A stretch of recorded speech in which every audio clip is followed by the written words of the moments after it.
Ya, halo, kembali lagi bersama saya di sini.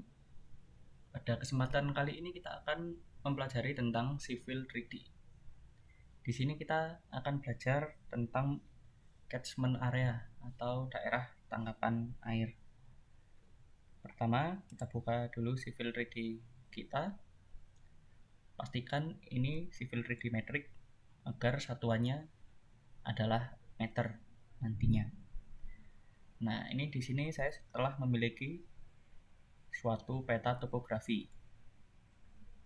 Untuk memunculkan daerah tangkapan airnya itu, pertama kita buat presetnya terlebih dahulu di setting, kemudian diklik ke surface style, kita klik kanan, kita buat baru style yang baru, kita bebas untuk memilih nama di sini, misalnya catchment area. Kemudian masuk ke watershed. Di sini di surface harus watershed. Nah, kemudian kita di sini use hatchingnya ini kita false kan semua.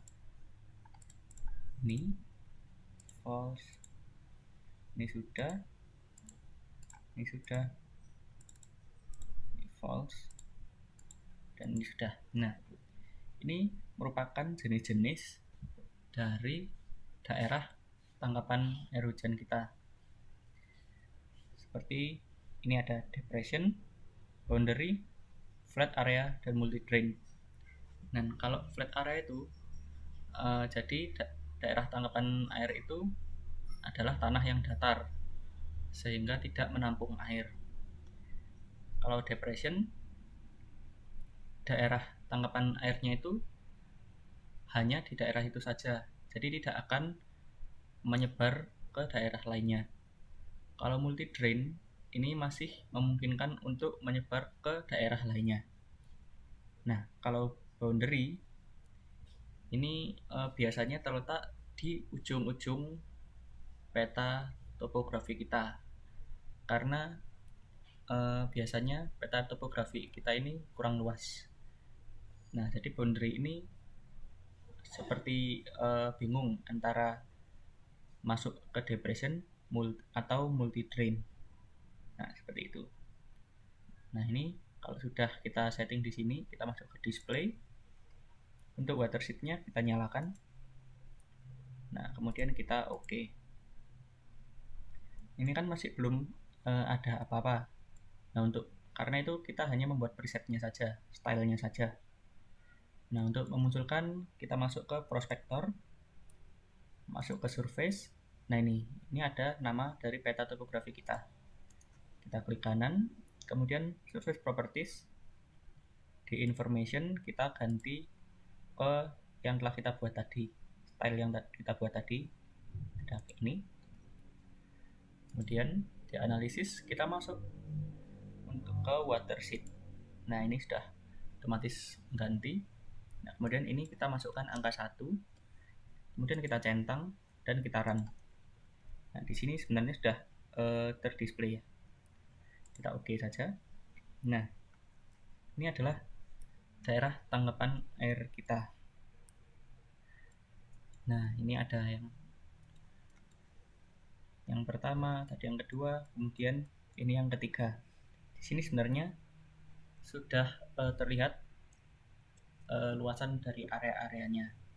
Tapi untuk memudahkan, jika ada banyak ya, dan agar terlihatnya enak, kita klik di bagian terluar agar terblok semua.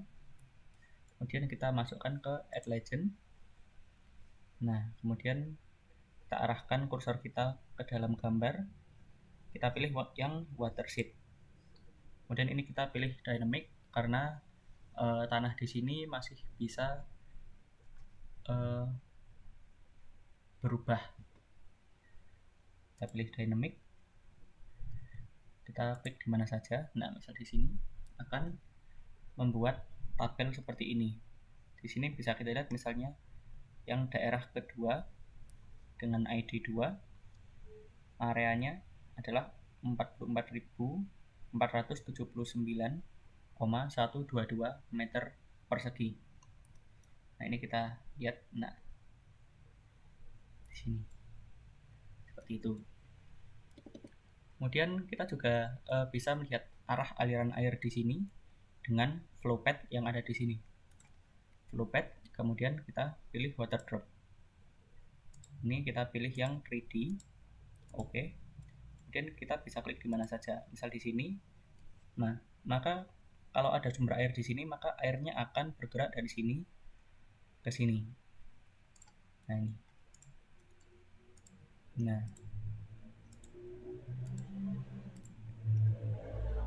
seperti yang awal tadi kan, ini termasuk boundary.